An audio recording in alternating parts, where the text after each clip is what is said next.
শেখ মেহেদী হাসানের অফ স্টাম্পের বাইরে একটা বলে বড় শট খেলতে গিয়ে বোল্ড হলেন তাওহিদ হৃদয়। বলটা যে খুব বেশি কঠিন ছিল এমনও না, এসব বলে সহজে বাউন্ডারি আদায় করে নেন ব্যাটাররা। হৃদয় সেই উদ্দেশ্যে ব্যাট চালিয়েছিলেন, তবে তার ভাগ্য খারাপ, ঠিকঠাক টাইমিং মেলেনি। ব্যাটের কানায় হালকা লেগে বল ভেতরে ঢুকে যায়, তবে পরের বার আর ভাগ্যের দোষে বোল্ড হননি। ভারতীয় এক নেট বোলার বলে এক স্টেপে গিয়ে ড্রাইভ করতে যান, কিন্তু বল ব্যাট ফাঁকি দিয়ে অফ স্টাম্প ভেঙে দেন। অনুশীলনে যে কেবল আউটের মহড়া দিয়েছেন এমন না, বড় ছক্কা মেরে বল নতুন গ্যালারিতেও পাঠিয়েছেন। গোয়ালিয়রে বৃহস্পতিবার দিনের তাপমাত্রা ছিল 38 ডিগ্রি সেলসিয়াস, তবে গুগল বলছে অনুভূত হয়েছে 42 ডিগ্রির উপরে। এমন তপ্ত রোদে লম্বা সময় ব্যাটিং করেছেন তাওহিদ হৃদয়। প্রথমে স্পিনারদের নেটে ব্যাট করেন, দুটো বল মোকাবেলা করার পরে মেহেদির বলে বোল্ড হন।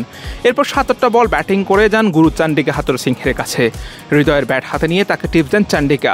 গুরুর দীক্ষা নিয়ে আবার নেটে যান ব্যাট করতে।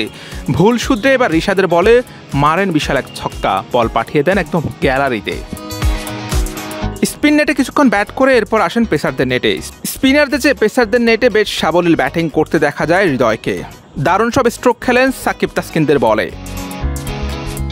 হৃদয়ের হাই ব্যাকলিফট বেশি, তলোয়ারের মতো ব্যাট চালাতে পারেন, এজন্য শটে জোর থাকে বেশি। জায়গায় দাঁড়িয়ে ফুল ব্যাট সুইং করতে পারেন, দ্রুত গতিতে বল বাউন্ডারি পার হয়। সে ওয়ানডে বিশ্বকাপ থেকে শুরু করে এরপর এশিয়া কাপ ও টি-20 বিশ্বকাপ সব মেগা টুর্নামেন্টে নিজের জাত চিনিয়েছেন হৃদয়। সে সময় হৃদয়ে মুগ্ধ ছিলেন ভারতের সাবেক ক্রিকেটার ও ক্রিকেট বোদ্ধারা। বীরেন্দ্র সেহবাগ, রবিচন্দ্রন অশ্বিন, জহির খান, দীনেশ কার্তিক, হর্ষা ভোগলে, আম্বাতি রায়ডু থেকে শুরু করে আরও অনেক সাবেক ক্রিকেটার প্রশংসায় মেতেছিলেন হৃদয়ের। এমনকি টি-20 বিশ্বকাপে player to watch out for ক্রাইটেরিয়াতে হৃদয়কে সবার আগে রেখেছিলেন ভারতের সাবেক ক্রিকেটার ও ক্রিকেট বোদ্ধারা। তাই বলাই যায় ভারতের বিপক্ষে টি-20 সিরিজে হৃদয়কেই টার্গেট করবে তারা, কেননা হৃদয়ের আউটের পরে বাংলাদেশের রানের চাকা বাড়লেও কমতে থাকে নেট রান রেট। এই ব্যাটার যতক্ষণ ক্রিজে থাকেন ততক্ষণ দলের রান রেট ক্রমশ বাড়তেই থাকে। তাই বাংলাদেশের ব্যাটিং লাইন আপ গুড়িয়ে দিতে হৃদয়কে টার্গেট করবে ইন্ডিয়ান বোলাররা। যদি জিজ্ঞেস করা হয় বাংলাদেশ দলের এই মুহূর্তে সবচেয়ে সেরা টি-20 ব্যাটারকে, নিঃসন্দেহে প্রশ্নের জবাব আসবে তাওহিদ হৃদয়। সবশেষ টি-20 বিশ্বকাপেও তিনি দারুণ ক্রিকেট খেলেছেন, তাই ভারত সিরিজে তার প্রতি প্রত্যাশাটা একটু বেশি থাকবে, সেটা বলাই যায়।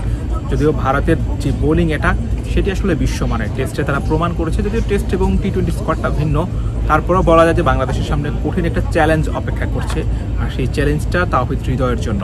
হৃদয় আসলে সেই চ্যালেঞ্জটা কতটুকু সফলভাবে উতরে যেতে পারে সেটাই এখন দেখার অপেক্ষা। Hussain Arman, BD cric time, Gwalior, Bharat.